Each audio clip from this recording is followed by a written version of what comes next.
गणपती बाप्पा मोरया.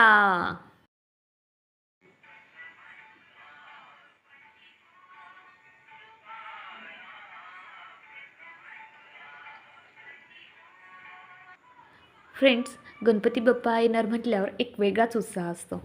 जवळजवळ सगळ्यांचीच गणपती बाप्पांची स्थापना जिथे करायची तिथलं डेकोरेशन झालेलं असतं.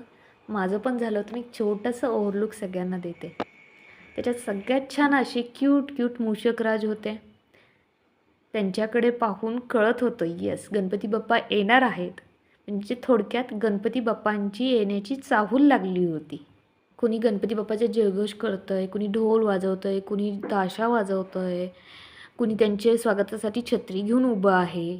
मग आला गणपती बाप्पाच्या आगमनाचा दिवस. सगळ्यात पहिले आवरून झाल्यावर घरातल्या देवांची देवपूजा करून घेतली. प्रसन्नच वाटत होतं नक्कीच. आणि मग त्याच्यानंतर मी गणपती बाप्पांच्यासाठी काय काय तयारी केली होती.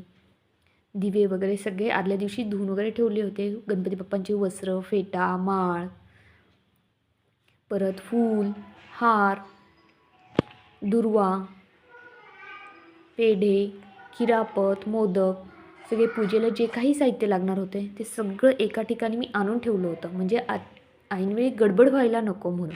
त्या घरी केलेल्या तुपाच्या वाती. त्याच्यानंतर आमच्या गणपती बाप्पांचे आगमन झाले, त्यांची स्थापना झाली. देवपूजा पहा किती छान वाटतं. म्हणजे सगळीकडे घरामध्ये असं छान छान प्रसन्न वातावरण होतं, आनंदी मन होतं. आरती झाल्यानंतर हे पहा कसा दिसतो छान गणपती बाप्पा माझा. आणि हो, मी जे फेटा आणि वस्त्र आणले होते ना, गणपती बाप्पाला मागे पाठ होती ना, त्याच्यामुळे मला ते वापरताच आलं नाही. ठीक आहे, पुढच्या वर्षी नक्की आपण ते पाहू, कुठेतरी वापरू. आणि याच्यानंतर आम्ही गणपती बाप्पाच्या